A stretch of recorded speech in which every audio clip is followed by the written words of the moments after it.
Tidak ada yang lebih bermakna dan berharga daripada kesihatan kami sekeluarga. Oleh itu, kami sentiasa mengamalkan minyak habatus sauda bersama madu. Titisan khasiat anugerah semula jadinya cukup membuatkan kami senyum bahagia. Minyak habatus sauda dan madu Kyrgyzstan keluaran Olive House. Pilihan keluarga kami.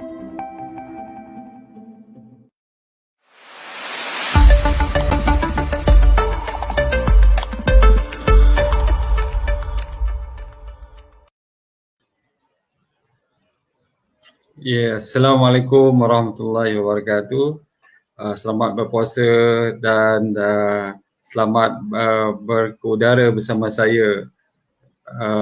Terima kasih kerana meluangkan masa untuk bersama saya lebih kurang dalam 30 minit, 45 minit ini bersama tajuk yang berkaitan dengan asma.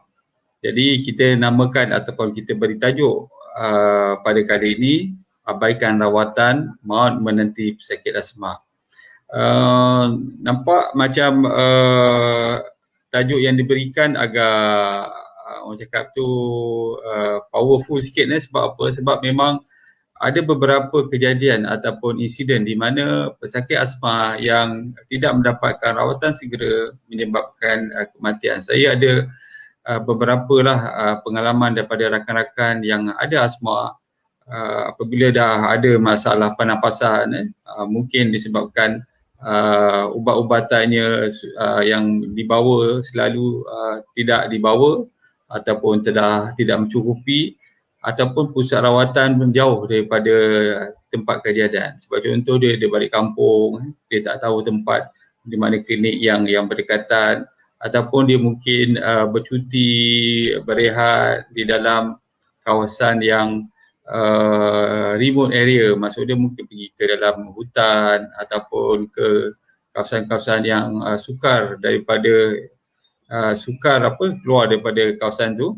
Jadi apabila diserang asma ni, terutama di waktu malam, musim sejuk, musim hujan, yang itu akan menyebabkan dia merasa susah bernafas, dan apabila tidak dihantar ke pusat kesihatan dengan segera, dia boleh menyebabkan masalah tersebut, iaitu masalah kematian tu. Yang ini sebab tu kita bawakan tajuk ini untuk memberitahu bahawa asma ni sesuatu benda yang serius, terutama di kalangan kanak-kanak yang mana mereka mungkin tidak dapat memberitahu kesukaran untuk bernafas, dan juga mungkin terutama kanak-kanak ibu bapa yang selalu melihat ataupun memantau keadaan anak-anak mereka itu. Jadi kita akan masuk kepada topik ini. Topik ini dia agak santai sikit dia tidak terlalu mendalam sangat. Cuma kita nak beritahu apakah punca dia, bagaimana nak mengesan, dan apakah tanda-tanda asma ni perlu diberikan perhatian lebih. Dan mungkin ada beberapa makanan ataupun home remedies, mungkin juga suplemen yang dapat membantu kita mengurangkan kekerapan mendapat asma. Jadi kita lihat pada rakan-rakan kita yang berada di Facebook pada kali ini.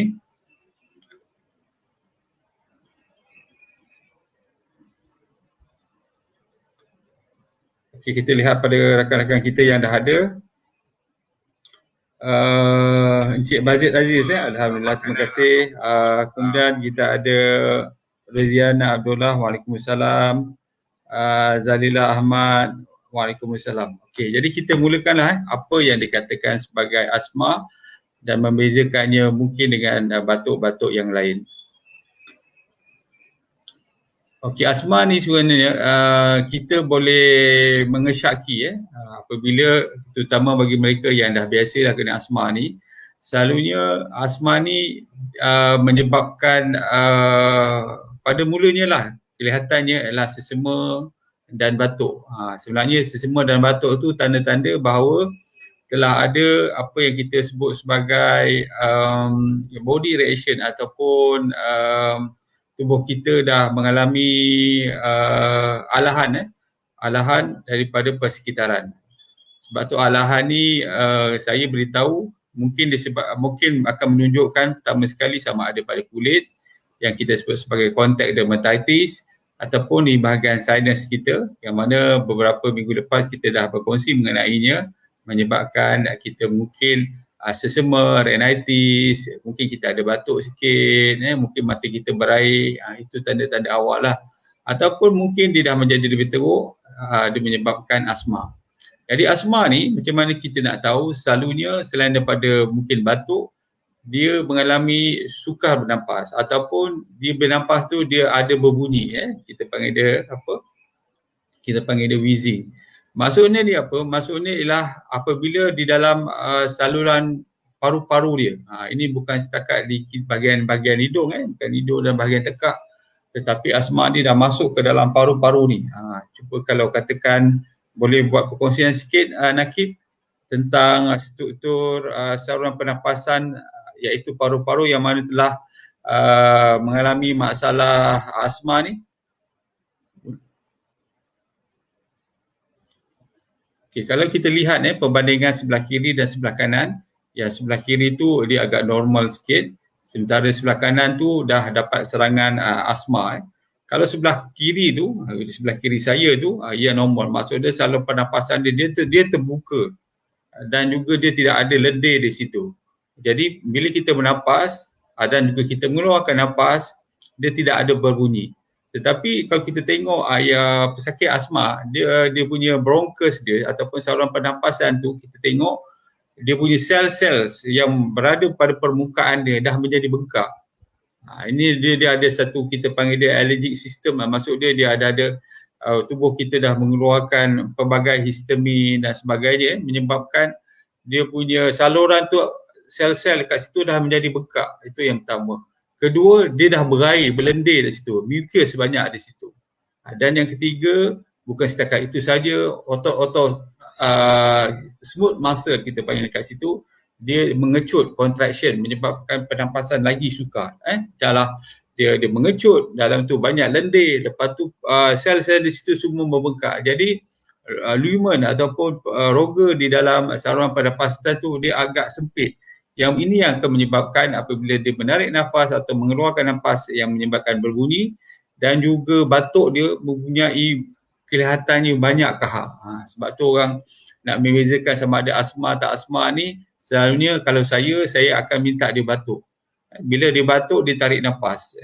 Selalunya kalau katakan setakat kahak saja, kadang-kadang setengah orang tu dia tidak mengalami asma pun, cuma disebabkan oleh batuk kan. Jadi bila dia batuk tu, apabila dia tarik nafas, dia dah lega. Dia tak ada bunyi lagi. Mula-mula dia bunyilah. Macam itu kan. Lepas tu bila dia batuk, dia tarik nafas lagi, dia lega. Itu pun maksud dia bukan asma. Itu disebabkan oleh banyak sangat lendir di dalam bronchus dia. Tetapi orang asma ni, dia punya bunyi tu persistent. Maksud dia bunyi tu masih ada walaupun dia batuk. Ini disebabkan oleh apa? Disebabkan oleh saluran tadi dah mengecil.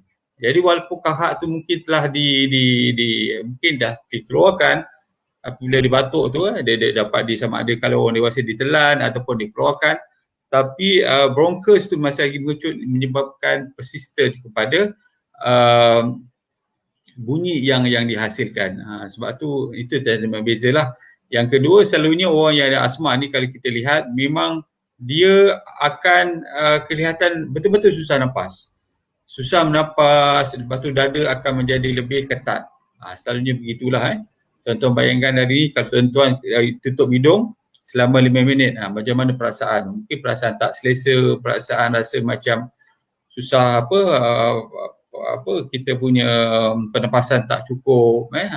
Jadi itulah yang berlaku pada pesakit asma. Jadi pesakit asma ni macam mana nak tentukan, terutama bagi kita yang ada anak-anak kecil. Anak-anak kecil ni mudahlah mendapat asma. Sebab contoh kalau ibu dan ayahnya memang pengidap penyakit asma. Kalau dua-dua punya mengidap penyakit asma, kemungkinan chances untuk anak-anak tu dapat penyakit asma tu lebih tinggi berbanding dengan salah seorang. Jadi itulah antara yang kita introduction untuk asma pada kali ini. Jadi kita lihat lagi kawan-kawan kita yang mungkin dah ada di sini, lebih kurang 56 orang. Puan Maria bertanya, anak saya umur 12 tahun masih belum bebas asma. Asma sejak umur 2 tahun. Okey, Puan Maria, saya nak beritahu, selalunya begitu. Bila asma ni selalunya berlaku di kalangan kanak-kanak, terutama yang belum lagi bersekolah. Apabila dia dah bersekolah tu, masuk umur 7 tahun tu, selalunya, ini per observation, pemerhatian yang kita buat, kalau katakan dia dah tak ada asma selepas saja bersekolah, selalunya asma tu memang jarang sangat berlaku selepas itu. Boleh faham tak?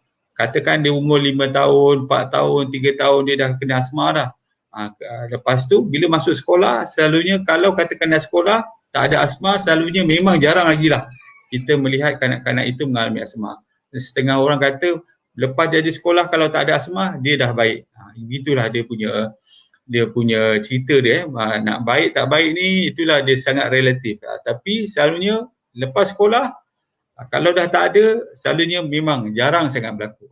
Ini kawan-kawan saya pun selalu berkongsi pengalaman begitu juga. Kata dia masih kecil memang dia selalu asma, tapi bila dah sekolah dia dah tak ada, dah sampai sekarang dah dewasa dia dah tak ada. Itu adalah perkongsian lah, ataupun kita panggil mungkin testimoni, tapi begitulah.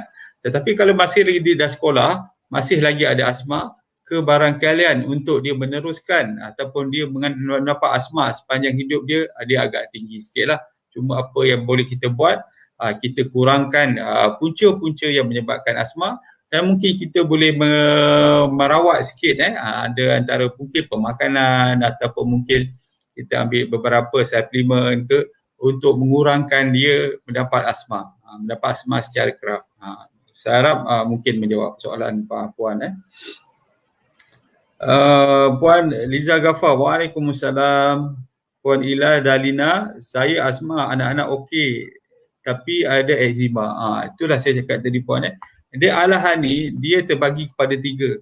Sama ada pada kulit. Pada kulit ni kadang-kadang kita bagi tengok dia dermatitis.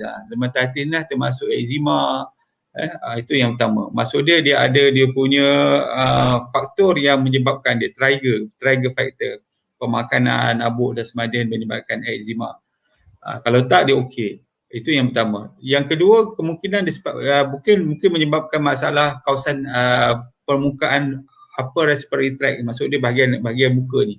Sama ada mungkin dia akan sesama, mungkin dia akan batuk sikit, sebab kahak banyak, mungkin mengalami kegagalan bahagian muka, yang itu kita sebut sebagai sinusitis lah. Ataupun dia mungkin menyebabkan asma. Jadi sebenarnya benda tu pada saya adalah benda yang serupa sebenarnya. Cuma manifestation dia ada agak berbeza dan menyebabkan rawatan yang diberikan akan berbeza, tetapi pada dasarnya disebabkan oleh alahan. Jadi alahan pada kulit, pada sinusitis, pada bahagian sinus ataupun bahagian paru-paru. Sebab tu ada orang tu dia dapat satu saja, dia dapat dermatitis ataupun eczema saja. Ada orang tu dapat 2, dia ada sinusitis dan juga eczema. Ada orang tu dapat 3 sekali. Dia mungkin dapat dermatitis, eczema, ataupun dia juga ada sinusitis dan dia juga ada masalah asma. Jadi langkah pencegahan dia sama, cuma mungkin rawatan dia berbeza, ya Puan. Wan Zulaini, Wan Yaakob, Waalaikumsalam. Fatimah Abdullah, ya Kak Fatimah. Alhamdulillah dapat follow live doktor berkaitan asma. Terima kasih kerana bersama saya. Rozita Hamzah, Assalamualaikum doktor. Waalaikumsalam, selamat tengah hari. Selamat tengah hari. Sarina Kamarudin, Assalamualaikum doktor. Waalaikumsalam. Pakcik Bakar Bahrum, ni adik saya ni. Dapat juga ke udara. Ya, insyaAllah kita akan jumpa lah. Sebab sesekali pergi Kuala Lumpur tu, yelah umur dah 50, kalau yelah umur 30-an dulu, memang kalau pergi Kuala Lumpur, singgah 2-3 tempat tu memang rajin lah. Tetapi dah umur 50 ni, agak perjalanan tu daripada KL ke JB tu agak terasa macam jauh sangat. Jadi kadang-kadang tak larat nak singgah sana sini. Jadi minta maaf lah kalau katakan betul-betul free, insyaAllah abang datang sana. Okey, kita bincang tentang asma ni, dia adalah perkongsian yang santai. Tadi kita sebut apa yang dikatakan asma, apa yang menyebabkan apa tanda-tanda awal anak-anak kita terutamanya anak-anak kita ni kadang-kadang yang kecil ni dia tak beritahu, tetapi apabila kita tengok sebagai contoh dia ada sesama hidung dia dah berlendir, kemudian dia ada batuk-batuk sikit. Jadi kalau anak kita yang ada asma, kemungkinan atau kebarangkalian untuk dia dapat asma tu tinggi. Jadi selalu macam gini kadang-kadang kita bagi dia minum air mencukupi, kerana dia akan membantu untuk melonggarkan asma dia, mengurangkan alahan dia dan mengurangkan batuk dia. Jadi air kosong ni anak-anak ni sangat penting. Saya sendiri kalau tengok anak-anak saya memang tak cukup air ni pun kita risau. Kadang-kadang sebab kanak-kanak ni bila tak cukup minum air, dia boleh menyebabkan demam, dia boleh menyebabkan batuk sesama. Yang asma pun boleh kita kena asma juga. Okey, tadi saya dah beritahu tentang asma ni, dia ada 3 ciri. Pertama sekali adalah ada lendir di bahagian bronkus dia ataupun saluran paru-paru dia.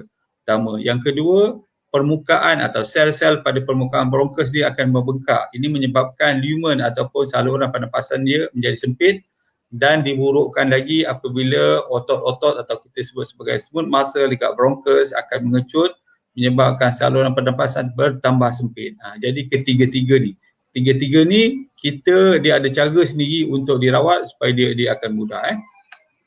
Saya juga dah menyebut tadi tanda-tanda orang yang ada asma. Selalunya orang ada asma ni dia dah tahu dah dia ada asma sebab ada pengalaman dia.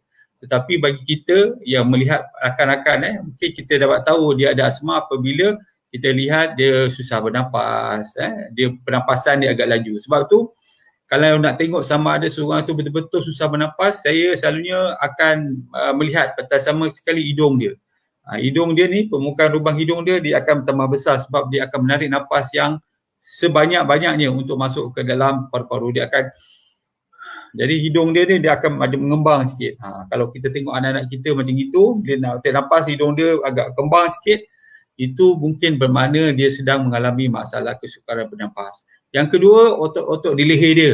Kita tengok leher dia nampak tegang, dia tarik nafas nampak tegang, prominent kat situ, nampak jelas. Itu pun tanda bahawa dia sedang mengalami masalah kesukaran bernafas. Yang ketiga, kita tengok otot-otot dia punya pada dada dia nampak jelas. Bila dia tarik nafas tu, kita nampak dia punya tulang-tulang pada dada dia. Tulang-tulang kita panggil tulang paru-paru ni nampak jelas sebab otot-otot tu menarik kuat. Yang ketiga.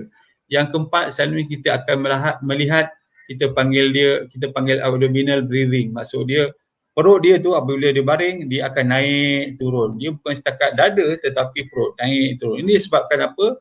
Bila seseorang itu menarik nafas dalam, dia punya diaphragm akan menolak ke bawah, menyebabkan perut akan naik ke atas, abdomen dia naik ke atas begitu. Jadi 4 kalau kita tengok anak-anak kita terutamanya yang mana betul-betul susah bernafas, daripada hidung dia akan kembang sikit bila tarik nafas, otot-otot di leher, otot-otot di dada dan juga abdominal breathing, iaitu kita nampak dia punya macam berombak, dia punya abdomen dia turun naik dengan nyata. Itu yang pertama yang kita tengok bila dia susah bernafas. Yang kedua, dia akan mungkin kalau kita tanya ada sakit ke, mungkin kadang-kadang ni tidak dapat membezakan perut, abdomen dan juga dada. Tetapi orang kanak-kanak yang lebih besar mungkin dia akan beritahu bahawa dada dia macam sakit, atau sebenarnya dada mereka ketat, susahkan bernafas tu disebabkan oleh constriction of the bronchus. Kemudian dia ada warna berbunyi, wheezing. Wheezing ni apabila tarik nafas, keluar nafas, kemudian sesekali ada batuk. Macam saya beritahu tadi, nak membezakan batuk biasa dengan batuk yang ada asma, selalunya apabila saya selalu minta dia batuk kuat-kuat sikit.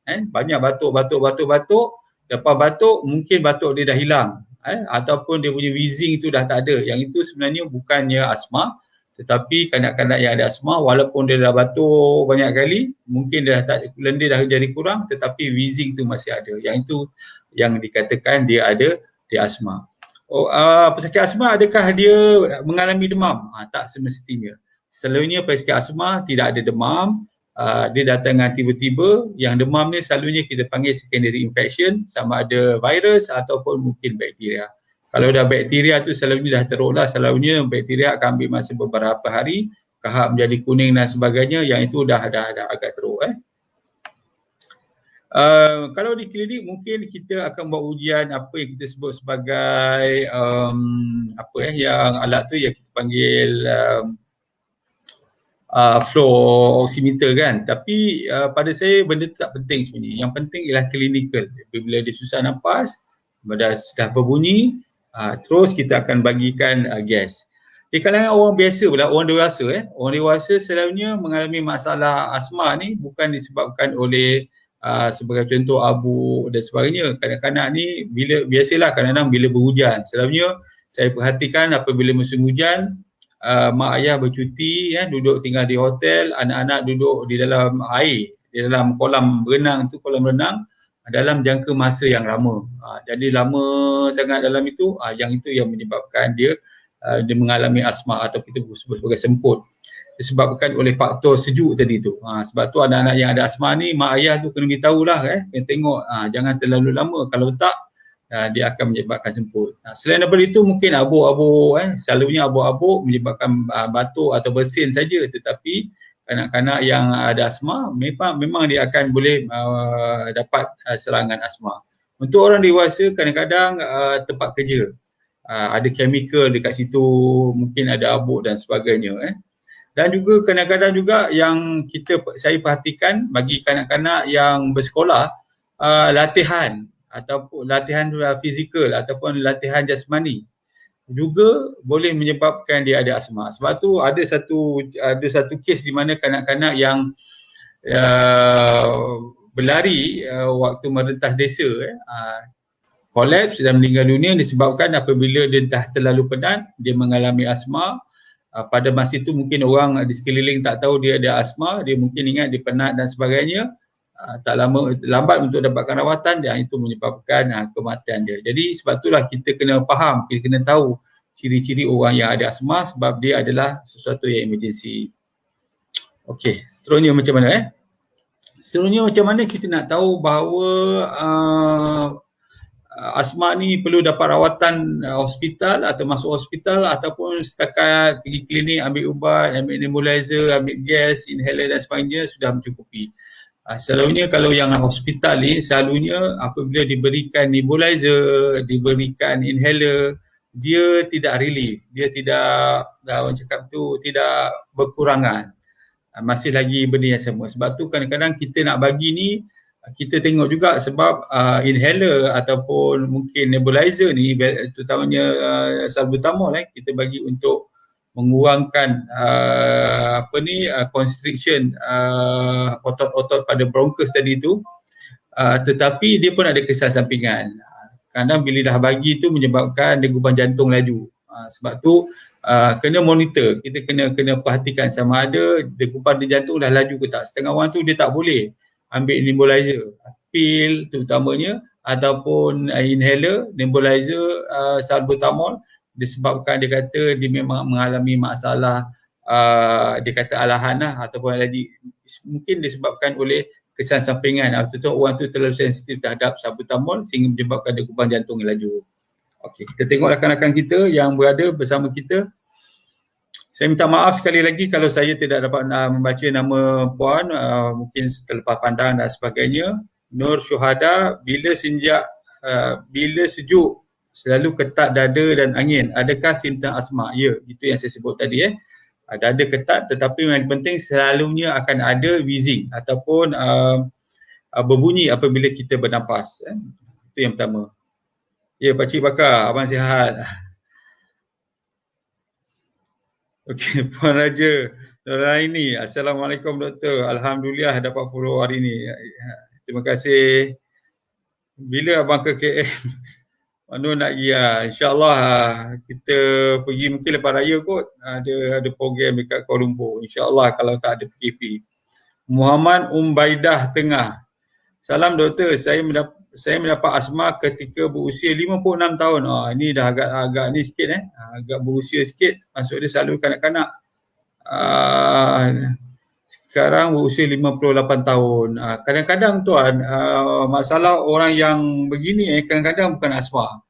Kadang-kadang kita sebut sebagai bronchitis. Bronchitis tu maksud dia apa? Ialah bronchus dia ataupun saluran paru-paru dia mengalami keradangan. Jadi dia mengalami banyak lendir menyebabkan dia selalu batuk. Jadi batuk tu memang orang cakap tu batuk tu bukan ditekak, batuk di paru-paru dan sukar dikeluarkan.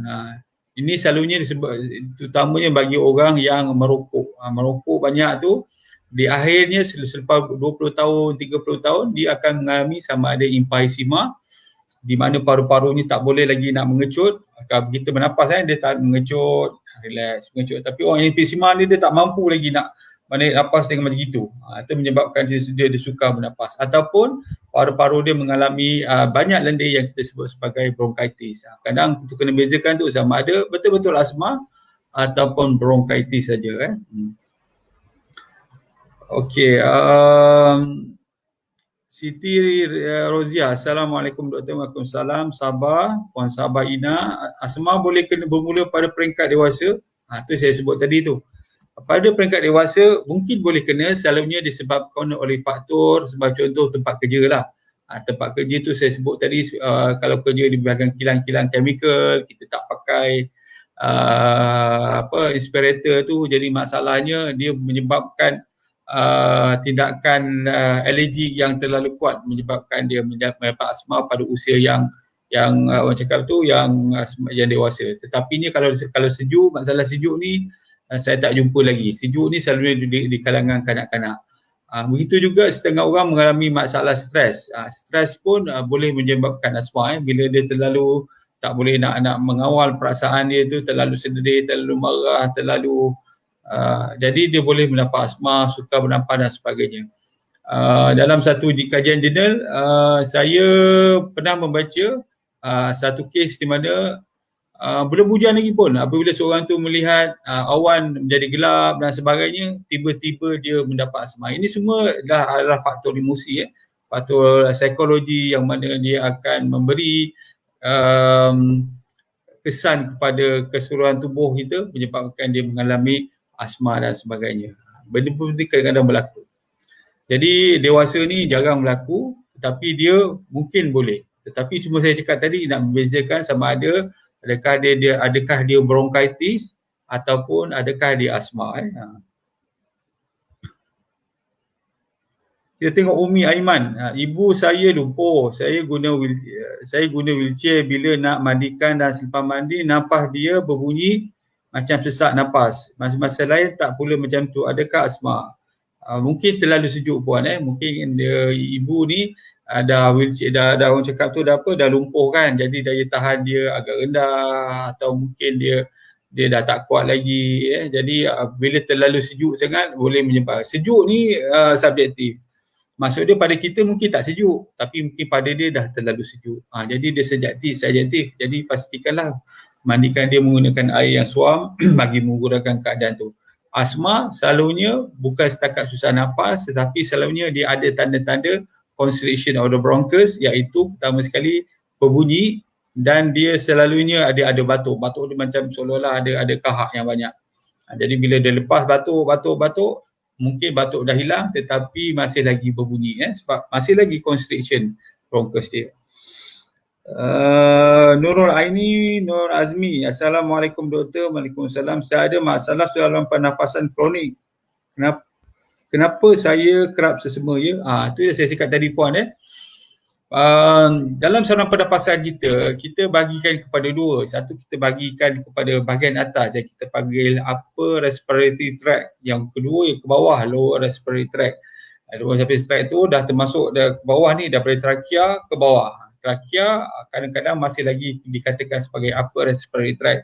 Jadi dia serupa saja. Apa yang berlaku di luar, sebab contoh kat luar tu kita nampak dia sesama, mungkin dia batuk-batuk sikit, tetapi perubahan tu mungkin dah berlaku pada dalam secara perlahan-lahan. Bila dah banyak sangat lendir dalam paru-paru, barulah mungkin dia ada batuk, dia susah bernafas dan dia mungkin mengalami asma. Tetapi bahagian atas tu selalu dah ada tanda dah. Sebab tu orang asma seperti mana saya cakap tadi pada awalnya, kadang-kadang mulanya dengan sesama, mula dengan batuk-batuk sikit, selepas 1 atau 2 hari ataupun petangnya dah kena asma. Ni sebab apa? Sebab yang depan tu kita nampak kan, tetapi dalam paru ni sebenarnya dah bergula. Jadi saya harap menjawab soalan puan ya. Sarina Khairuddin, saya mula terkena asma berusia 21 tahun, alergik dan asap, terutamanya asap rokok. Bagi mereka yang berusia macam gini, selalunya dia sebenarnya dah ada masalah genetik, selalunya lah tak semestinya. Kemungkinan dia dah ada start dalam tubuh kita. Sebab tu faktor genetik ni penting. Faktor genetik ni lebih kurang 50% daripada masalah yang kita hadapi, terutama orang asma ni lah, lebih kurang Maksud dia macam mana, mungkin ibu dan ayah kita dah ada asma, ataupun ibu dan ayah kita pembawa genetik untuk asma tu. Dia mungkin tak ada tetapi dia pembawa, tetapi masuk pada kita dah ada. Dengan terdedahnya kepada asma tu, terdedah kepada abuk, rokok, asap rokok dan sebagainya, dia mencetuskan asma. Begitu juga sebagai contoh orang yang ada darah tinggi atau orang yang ada diabetes mungkin ibu dan ayah dia ada diabetes atau mungkin tak ada. Ibu dan ayah dia mungkin hanya pembawa saja. Sebab tu dia orang tak ada. Tetapi pada kita dah ada genetik tu. Masalah tu genetik tu ada. Jadi apabila sebagai contoh kita tidak menjaga pemakanan, kita stres, kita kurang tidur, kita kurang minum air, tak melakukan aktiviti fizikal, yang itu faktor-faktor environment yang akan mencetuskan, mempercepatkan kita mendapatkan penyakit.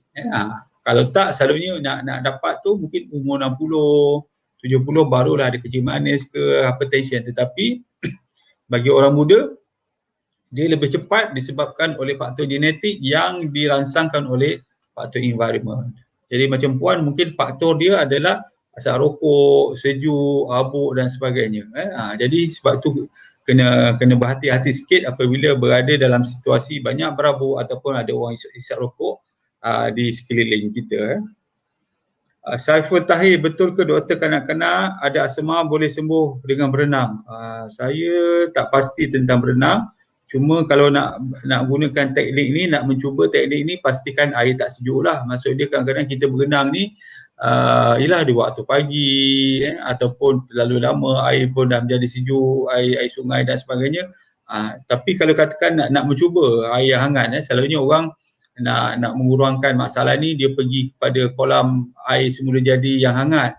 Jadi dia membantu, sebab bila kanak-kanak bila kita berada dalam air yang hangat ni, otot-otot dia akan merehat. Jadi kahak tu mungkin akan berkurangan, dia punya saluran pernafasan dia mungkin dia akan dikembangkan sikit dan sebagainya. Boleh cuba, kalau berjaya alhamdulillah, kalau tak berjaya kena berhati-hatilah Nak gunakan air kolam panas lah. Kita ada beberapa di Malaysia ni, ada beberapa air kolam yang hangat, yang secara natural. Boleh selalunya ambil masa kat situ, ambil masa sejam lebih sikit untuk betul-betul merehatkan otot-otot termasuk otot paru-paru. Boleh cuba. Syah Salam Melaka. Salam doktor, apa beza sesak nafas sebabkan anxiety dan asma? Anxiety dan asma. Kalau asma saya sebut tadi, pertama sekali dia akan mengalami kahak yang banyak, yang pertama. Yang kedua, dia mengalami wheezing, bunyi, pernafasan dia bunyi. Tetapi untuk orang yang anxiety ni, selalu saya lihat dia akan mengalami apa yang disebut sebagai hyperventilation. Maksud dia apa? Dia bernafas secara laju.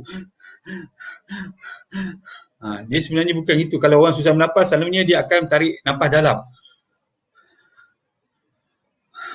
Itu yang betul-betul lah selalunya yang susah bernafas.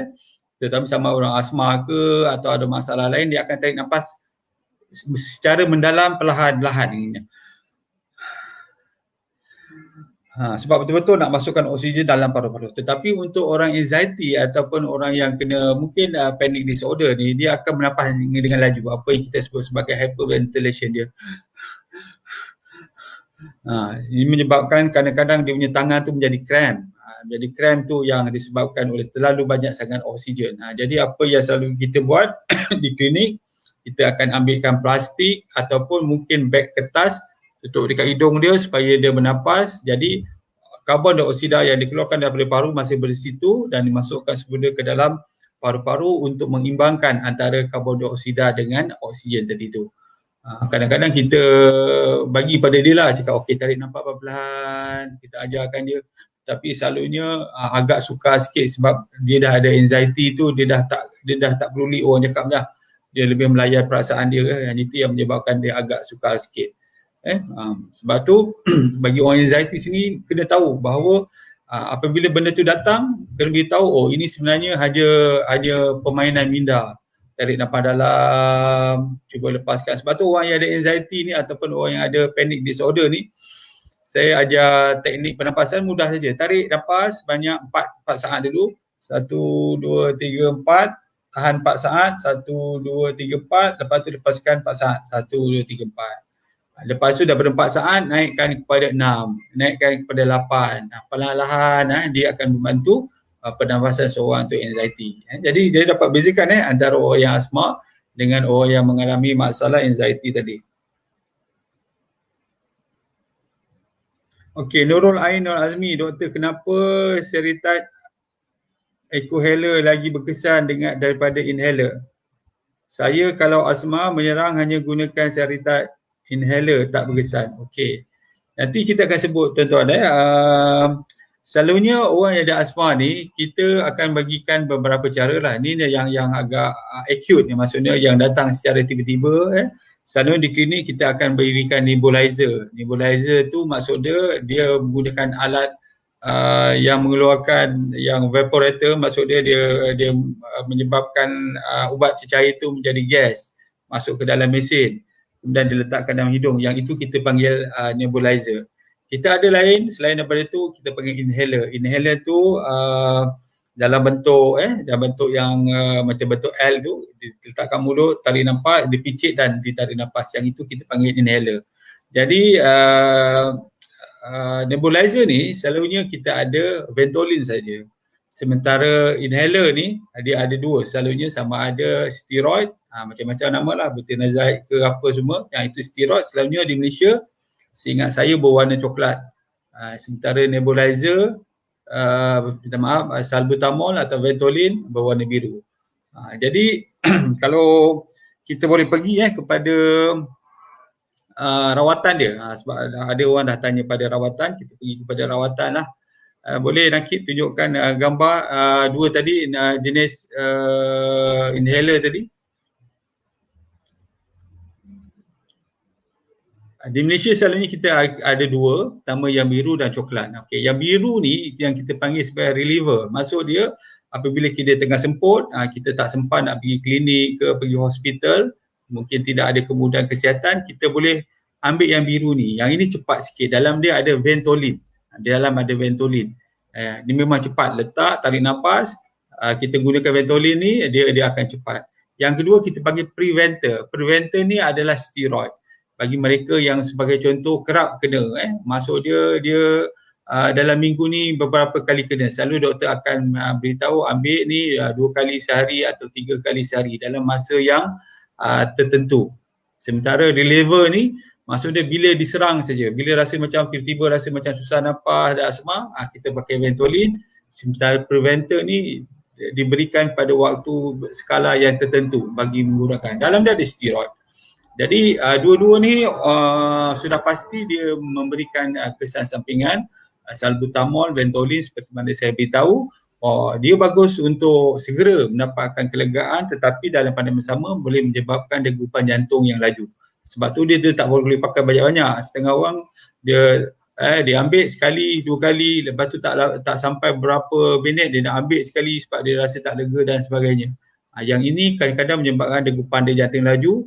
Lepas bila jantung laju dia rasa tak selesa, menyebab kalau dia ada mungkin dia ada anxiety, asma, anxiety, bila bagi Ventolin yang overdose ni menyebabkan dia lagi rasa tak selesa dan sebagainya. Sementara untuk warna coklat ni preventer. Maksud dia kesan sampingan dia adalah steroid akan masuk ke dalam paru-paru, tetapi kalau ambil banyak pun dia mungkin pergi ke kawasan-kawasan lain.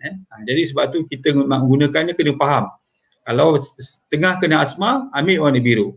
Yang coklat boleh juga pakai tetapi dia akan ambil masa. Tetapi untuk menghalang, untuk mengelakkan dia, apabila sebagai contoh dalam minggu ni memang kita musim hujan sebagai contoh kan, kita selalu kena semput, Jadi ambil yang coklat, yang biru ni ambil apabila kita dah mengalami asma. Itu yang pertama yang nak saya jawab lah. Yang kedua, kenapa tak berkesan? Tak berkesan ni inhaler ni, itulah kadang-kadang ni penggunaan inhaler ni ramai yang tak menggunakan dengan betul. Jadi apa yang berlaku ialah dia tidak memberikan kesan yang sepatutnya. Ramai yang sebagai contoh dia letakkan di mulut, pam, tetapi tak masuk ke dalam paru-paru. Dia pergi kat mulut saja. Yang itu masalahnya. Jadi cara penggunaan yang dicadangkan pertama sekali inhaler tu kita goncangkan dulu 5 saat. Tujuan dia apa? Tujuan dia supaya lebih sekata di dalam tu, bila sekata, kemudian kita pegangkan inhaler tu menggunakan jari ibu dan juga jari telunjuk, kita pegang, kemudian kita masukkan ke dalam mulut. Kalau menggunakan spacer tu yang besar tu dalam kat kanak ataupun terus masuk ke dalam mulut. Sebelum kita picit, kita kena keluarkan nafas tu. Kita belajar tu, tarik nafas, keluar nafas, tarik nafas, keluar nafas, supaya kita nak memastikan bahawa bila kita buat benda tu, dia akan masuk ke dalam paru-paru. Setengah orang dia nak terus menyebabkan dia menelan. Menelan masuk ke dalam perut, bukannya masuk ke dalam paru-paru. Sebab tu kita kena berlatih dulu. 3 kali, saya rasa dah cukup. Goncang 5 saat, letak mulut, baru kita tekan, dan bila kita tekan tu, kita terus bernapas. Bukan terus kita telan. Bila lepas tekan, kita terus bernapas. Bila kasi lebih kurang 4 hingga 6 saat, lepas tu barulah kita lepaskan. Jadi dia akan masuk ke dalam paru-paru. Sama ada kita nak mengeluarkan dia melalui mulut, kita buka mulut, ataupun pada hidung pun tak ada masalah, cuma pastikan dia masuk ke dalam paru-paru. Jadi bila masuk tu kena berhati-hati, kena slow, jangan terlalu gopoh sangat. Bila gopoh dia masuk ke dalam perut, dia menyebabkan dia tak berkesan. Jadi goncang, letakkan mulut, tarik nafas. Selepas picit tu terus nafas supaya masuk ke dalam paru-paru. Jadi begitulah kesalahan yang selalu dibuat menyebabkan dia tidak berkesan. Saya harap dapat menjawab soalan Puan Nurul ya. Dapur Ayun. Assalamualaikum doktor. Kalau sesekali sesak nafas tu asma ke? Macam saya cakap tadi, sesekali sesak nafas ni tak semestinya. Kadang-kadang disebabkan mungkin abuk di kawasan tu, kita punya hidung ni mengeluarkan banyak lendir ataupun yang kita sebut sebagai sesama lah, ataupun kita bersin, itu semua disebabkan lendir. Itu kadang-kadang kita agak susah nafas. Mungkin disebab tu saja sesekali datang. Kalau asma tu selalunya memang jarang dia lega sendiri, kecuali kalau dia dapat rawatan. Kemudian kita tengok Muhammad Sofi Abu Bakar. Terima kasih kerana berkongsi. Sarina Khairuddin. Tapi sekarang asma dah boleh kawal, jaga pemakanan dan turunkan berat badan. Ya betul, orang yang obes lebih mudah mendapat asma. Doktor, faktor berat badan boleh mempengaruhi asma juga? Ya, obesiti juga lebih mudah lebih mudah berbanding dengan orang yang kurus, orang yang tidak obes begitu. Nurul Ain Nur Azmi, terima kasih atas perkongsian doktor. Akhir soalan, asma boleh pregnant ke doktor? Asma ni tak boleh sembuh ke? Okey, soalan sama ada pregnant ni. Pregnancy tak ada masalah kalau puan sebagai seorang wanita sudah tentu mahu hamil kan, ataupun mahu memperoleh zuriat untuk berkeluarga dan sebagainya. Kalau ada asma tak ada masalah untuk hamil, cuma kita kena orang cakap tu datanglah untuk pemeriksaan berkala untuk memastikan bahawa kehamilan itu tidak menyebabkan asma itu menjadi bertambah teruk. Saya pernah melihat juga ramai wanita yang hamil dan mengalami asma. Asma agak teruk jugalah, tetapi insya-Allah apabila kita buat pemeriksaan berkala tu dia akan berkurangan. Soalan 2, adakah boleh sembuh? Sembuh tak sembuh tu saya boleh cakap pemerhatian saya dan juga rakan-rakan doktor yang lain memberitahu bahawa kanak-kanak ni apabila dia dah masuk sekolah, selalunya kalau dia dah tak ada, selalunya sampai ke dewasa memang tak ada langsung. Ini nak katakan sembuh ke macam mana saya tak tahulah, tapi selalunya observation kita macam itu. Tetapi kalau dah sekolah masih ada lagi asma, selalunya dia akan bawa ke sampai ke dewasa. Sebab tu asma ni sebenarnya bergantung pada individu sebenarnya. Ada yang terlalu alergik. Contoh abuk je terlalu alergik dan mudah kena asma. Ada orang ada abuk, dia bersin-bersin saja, dia tak ada asma. Ada orang ada abuk pun dia okey je, dia tak adalah terlalu sensitif sangat. Jadi bergantung pada individu. Jadi sebab tu apabila severity-nya atau keterukan asma ni pun bergantung. Ada orang mungkin sampai seumur hidup. Maksud dia pantang ada abuk, sejuk dan sebagainya, dia akan mendapat asma. Ada orang dia mungkin sesekali je. Maksud dia kalau abuk tu terlalu banyak ataupun terlalu sejuk, dia dapat asma. Ada orang masih kecil dia memang selalu dapat asma, tetapi bila dah besar dia dah mengalami kita panggil tolerance ataupun toleransi terhadap faktor-faktor itu, dia dah tak kena asma lagi. Jadi itu bergantung. Seterusnya kita pergi kepada rawatan tadi. Dari rawatan tadi sama ada yang biasa ni, sama ada kita bagi dia salbutamol ataupun Ventolin dalam bentuk nebulizer, dalam bentuk inhaler, ataupun kita terpaksa bagi dia steroid sama ada dalam bentuk inhaler, nebulizer tak ada steroid, inhaler ataupun dalam bentuk pil. Jadi bergantung kepada seriusnya tak serius. Kalau serius mungkin doktor akan masuk ke dalam ward sebab bimbang, asma dia bertambah teruk sehingga dia dah tak boleh bernafas.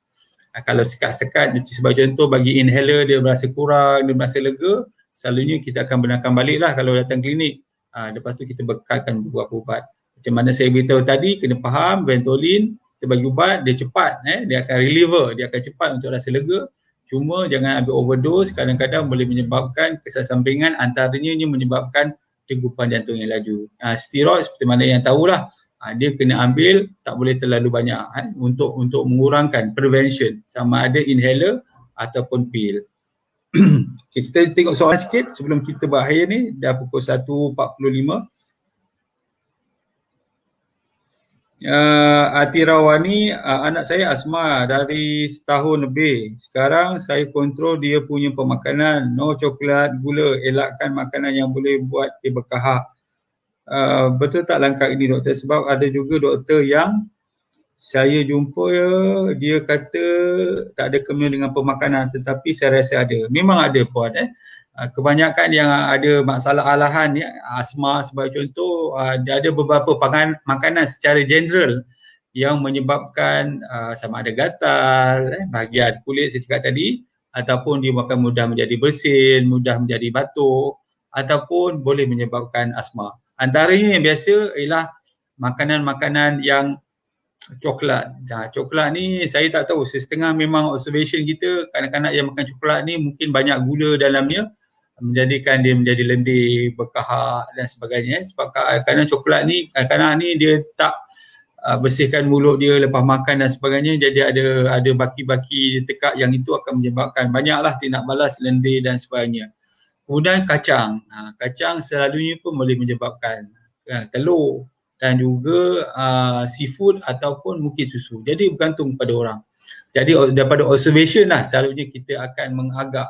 Sebab contoh bila makan coklat je, anak kita selalu batuk, lepas tu dia dapat asma. Kemungkinan makan ni tak sesuai untuk dia. Itu secara general. Tak semestinya coklat tu tak boleh. Itu secara general.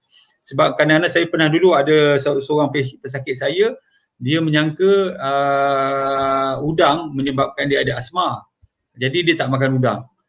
Tetapi apabila dia membuat pemeriksaan lanjut, iaitu ambil darah untuk melihat alergi makanan, dia dapati bahawa sebenarnya dia tidak alergik kepada udang. Jadi rupanya bila dia makan udang tak ada masalah. Rupanya dia alergik kepada, sebagai contoh contohlah, dia mungkin alergik pada mungkin pada susu contoh, ataupun pada telur. Jadi dia tak sangka, dia ingat sangka bahawa udang, rupanya telur. Mungkin dia ada makan, contohlah dulu dia makan ada mi rebus ke, mi bandung ke, ada udang dan juga ada telur. Jadi dia menyangka udang tetapi sebenarnya telur. Jadi situ dia yang berlaku. Sebab tu kena buat pemeriksaan supaya kita tahu dia punya spesifik alahan dia tu. Supaya kita tahulah apa yang sesuai untuk kita. Itu yang pertama. Yang kedua, kadang-kadang makanan-makanan yang kita makan ni kita tak sangka. Sebab contoh orang yang ada alergi kepada telur kan, dia ingat makan telur je boleh dia boleh alergi, tetapi dia makan ke baulu sebagai contoh, ada telur dalam tu, dia pun dah ada alergi. Setengah orang walaupun dia alergi pada telur, tetapi dia tak allergic pada baulu sebab mungkin kandungannya kecil. Jadi berbeza-beza begitu. Jadi kalau buat pemeriksaan darah ataupun skin test, tahulah apa yang menyebabkan dia alahan, dan alahan ni seperti mana saya beritahu tadi, bukan setakat pada kulit, mungkin juga pada sinus dia, menyebabkan sesama, batuk sikit ataupun boleh menyebabkan kepada paru-paru. Jadi kalau tu pada saya pemakanan memang akan memainkan peranan juga dalam kita panggil asma management. Puan Jun Subari, normal ke pada seorang itu terlalu kerap diserang asma, doktor? Tak normal. Yang normal tak ada asma. Itu yang betul-betul normal. Kalau ada asma dia tak normal. Kalau dia kerap kena asma lagi dia tak normal. Adalah faktor-faktor yang menyebabkan dia kerap kena itu. Sebab sejak ini saya kerap diserang sesak nafas. Okey, kalau sesak nafas pastikan dia asma ataupun bukan asma. Terutama masa tengah tidur malam, pemerluan saya ambil inhaler baru okey. Kadang-kadang kita ingat asma tetapi bukan asma. Sebab contoh orang yang obes, dia mengalami masalah pernafasan apabila dia tidur, apnea disebabkan oleh dia punya ular ataupun dia punya menjadi kolaps, jadi dia selalu berdengkur dan sebagainya. Selalunya begitulah. Asma ni selalunya dia datang ni, dia boleh menyebabkan kita tak boleh tidur selalunya. Memang kita akan terjaga dan selalunya dia akan kalau kita masih boleh tidur lagi, datang sekejap-sekejap, masih tidur begitu, kemungkinan dia ada masalah. Terutama bagi orang obes tu, masalah dia punya pembukaan pernafasan bahagian atas tu. Sebab obes kan selalunya lebih begitu. Bila dah turunkan berat badan, dia bertambah kurang. Macam saya dulu tidur berdengkur. Berat badan saya 105 kg, memang berdengkur. Memang orang saya cakap kalau tidur mesti berdengkur. Tapi bila dah kurus ni, dah kurang berat badan ni, alhamdulillah berdengkur dah tak ada lagi dah. Jadi itulah antara cara untuk mengurangkan dengkur dan juga pernafasan ketika tidur. Jadi pun kena pastikan bahawa pernafasan tu betul-betul asma. Jangan pakai ambil je sebab kita bimbang dia punya kesan sampingan tu. Okey. Nurul Ain, Nurul Azmi, saya pernah masuk ICU masa umur 20 tahun akibat terlalu banyak makan tembikar dan paru-paru saya dijangkiti kuman. Tembikar ni kalau ikut perubatan alternatif, dia dikatakan sebagai makanan yang sejuk. Jadi makanan yang sejuk tembikar ini sebenarnya bagus sebab dia memberikan tenaga yang cepat, glycemic index dia agak tinggi, cepat. Sebab tu bila kita puasa, kita ambil tembikar ini, dia bagus. Memberikan tenaga yang cepat selain pada kurma. Itu yang pertama. Yang kedua, tembikar ini dia memberikan substan yang dapat menurunkan tekanan darah. Dia bagus untuk kita amalkan. Tapi bagi setengah orang, dia dikatakan sebagai makanan yang sejuk. Terutama apabila tembikar itu kita letak dalam peti ais ke, atau kita buat jus, minum semua sejuk. Bila kita minum tu, dia boleh mungkin merangsangkan untuk kita mendapatkan asma. Sebab bila minum makanan sejuk ni, bukan saja tembikar, dia akan masuk ke dalam perut kita, dia akan menurunkan core temperature dalam tubuh kita dan menyebabkan mungkin kita akan menjadi BMR kita akan menjadi rendah sikit, kita ada kahak sikit dan mungkin dalam kes puan mungkin mengalami itulah asma. Jadi asma ni tidak semestinya bagi kesan yang sama pada orang. Jadi dia agak berbeza-beza. Lepas tu seperti dikatakan tadi, dan paru-paru dijangkiti kuman. Dijangkiti kuman mungkin satu benda yang orang cakap koinsiden. Maksud dia memang dah ada pneumonia, pada masa yang sama mungkin puan minum air tembikar menyebabkan susah bernafas dan masuk ICU. Mungkin juga begitu. Datuk Yun, kalau setiap malam terasa dengan degupan jantung laju tu tanda apa doktor? Macam saya sebut tadi, adakah disebabkan puan ambil inhaler tadi tu? Kalau inhaler tu boleh menyebabkan dagu laju tadi tu, terlalu kerap, dia menyebabkan jantung kita laju. Sebab tu saya sebab nak pastikan sama ada adakah laju tu selepas ambil inhaler ataupun sebelum inhaler lagi. Jadi cara yang mudah ialah waktu siang tu cuba ambil BP set, BP tekanan darah tu, mesin tekanan darah. cuba cek tekanan darah dan juga pulse. Pulse tu bacaan bawah tu. Adakah dia lebih daripada 100? Kalau dia lebih daripada 100, bermaksud memang ada masalah degupan jantung yang laju. Jadi dari situlah kita tengok apa yang kita nak buat. Sama ada kita kena cek thyroid ke, mungkin ada masalah berlebihan hormon thyroid, ataupun kita ada ambil sebagai contoh minum kopi yang berlebihan, menyebabkan kafein overdose dalam tubuh kita dan sebagainya. Nurul Ain lagi bertanya, asma yang saya hadapi sehingga tak boleh ketawa terlalu banyak. Cuaca terlalu panas pun boleh mendapat sangat. Ya, betul. Yang ini yang kita panggil dia yang bukan klasikal. Klasikal selalunya waktu sejuk. Macam saya cakap tadi, kadang-kadang orang asma tu dia terlalu penat berlari. Sebagai contoh, latihan fizikal, terutama kanak-kanak. Penat berlari, tiba-tiba dapat semput. Ataupun dia mengalami stres sangat, dah tak boleh tahan stres tu, dia mengalami asma atau semput. Ataupun setengah orang tu seperti mana saya sebut tadi, dapatan saya daripada jurnal, dia menceritakan ada satu kes di mana orang tu bila tengok awan gelap mendung je dia dah terus setiap kali, ini bukan koinsiden, dia setiap kali waktu mendung gelap tu dia mendapat asma. Jadi kemungkinan dia ada berkaitan dengan masalah psikologi macam gitulah asma. Jadi kena buat pemeriksaan yang lengkap lah, tengok. Ati Rawati, terima kasih doktor. Farah Alnad, saya ambil setenat tapi dah okey, saya stop sendiri. Ke dah okey pun ambil tiap-tiap hari. Kalau dah okey tak perlulah. Sebagai contoh dah tak ada lagi, dah tak perlu ambil dua-dua ubat tu. Yang ubat ni sebagai contoh memang kerap. Sebab tu doktor akan buat pemantauan, okey bagi seminggu dan sebagainya. Kemudian Muhammad Rul, Farah, okey Farah saya dah cakap belum? Okey Farah dah habis. Muhammad Rul, salam doktor, saya nak tanya bila saya buat kerja berat atau berlari 10 langkah saya rasa penat, tak cukup nafas. Itu biasa, perut jadi kembung. Adakah ini asma? Asma mesti ada, kita panggil dia ada berbunyi dan sukar bernafas. Kalau setakat orang yang tak biasa, sebagai contoh berlari atau tak biasa naik tangga, bila dia naik tangga dia akan mengalami semput, itu biasa, normal. GERD ni selalunya perut double acid tu naik ke atas. Dia tak akan sangat berkaitan dengan pernafasan, kecuali dia datang sekali dengan pernafasan bagi orang yang mengalami panic disorder.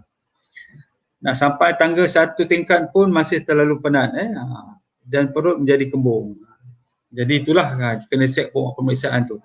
Kalau setakat GERD saja dia tak berkaitan sangat dengan pernafasan. Kecuali orang yang ada attack disorder, panic disorder, anxiety disorder dan juga panic attack. Yang itu dia akan ada masalah.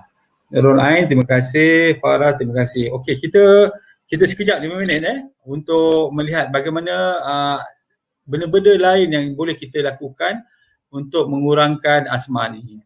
Dalam dapatan saya membaca jurnal, asma ni boleh dapat dikurangkan apabila kita mengambil vitamin D. Jadi vitamin D ni bagus.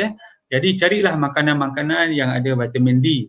Vitamin D ni dia bagus. Dalam satu kajian yang diterbitkan, Evaluation of Vitamin D in Bronchial Asthma and the Effect of the Vitamin D Supplementation on the Asthma Severity and Control, randomized control trial yang diterbitkan dalam 2014, dia mengatakan bahawa orang yang mengambil vitamin D ni, kekerapan dia untuk mendapatkan asma berkurang. Ini baguslah untuk orang yang selalu mendapat serangan asma ataupun serangan asma yang tidak diduga kan. Kadang-kadang jalan sikit ada banyak abuk, dia dah start ada asma. Ataupun tiba-tiba macam saya sebut tadi, awan mendung gelap, dia ada asma. Jadi mungkin vitamin D membantu. Selain daripada itu, ada juga kajian yang menunjukkan bahawa pengambilan habatus sauda, minyak habatus sauda, preclinical studies of the habatus sauda oil preparation showed bronchodilation, antihistaminic and anti-inflammatory and also anti-leukotriene and hemodilatory effect on cellular model of asthma. Jadi bagus untuk orang yang ada asma tadi, mengambil habatus sauda 5 titik, Olive House pun ada habatus sauda di bawah. Yang ini dilakukan, kajian dilakukan di universiti di Arab Saudi, diterbitkan dalam Saudi Pharmacological Journal, A Medicine Benefit of the Nagila sativa in Bronchial Asthma, Literature Review pada tahun 2017, diterbitkan 2017. Dan juga terdapat laporan atau kajian yang dilakukan di Center of Pathology, Diagnostic and Research Laboratory, Faculty of Medicine, Universiti Teknologi Mara, Sungai Buloh Campus, Sungai Buloh, Selangor, Malaysia. Ini kajian dibuat. Dia kata tajuk kajian ni ialah A New Miracle of Habatus Sauda. Its major component, thymoquinone, can be used in management of autoimmune disease. Yang ini termasuk autoimmune disease ni yang termasuk asma. Jadi bagi mereka yang ada asma yang agak teruk, untuk mengelakkannya atau mungkin dalam bahasa mudah ialah untuk merawatnya, boleh kita ambil Habatus Sauda, vitamin D. Kalau kena semput, elok, atau asma tadi eloklah ambil Ventolin dan juga steroid tadi. Tapi untuk mengelakkan dia, untuk menjadi benda-benda ni, vitamin D dan juga Habatus Sauda je bukan setakat untuk asma saja, tetapi untuk kesihatan kita boleh kita amalkan. Jadi saya cek lagi, okey. Saya rasa cukup kot dah tak ada lagi yang bertanya. Terima kasih kepada tuan-tuan yang meluangkan masa bersama saya. InsyaAllah kita buat perkongsian pada minggu depan berdasarkan tajuk yang lain. Sekian dulu. Terima kasih. Assalamualaikum warahmatullahi wabarakatuh dan selamat berpuasa. Tidak ada yang lebih bermakna dan berharga daripada kesihatan kami sekeluarga. Oleh itu, kami sentiasa mengamalkan minyak Habatus Sauda bersama madu. Titisan khasiat anugerah semula jadinya cukup membuatkan kami senyum bahagia. Minyak Habatus Sauda dan madu Kyrgyzstan keluaran Olive House. Pilihan keluarga kami.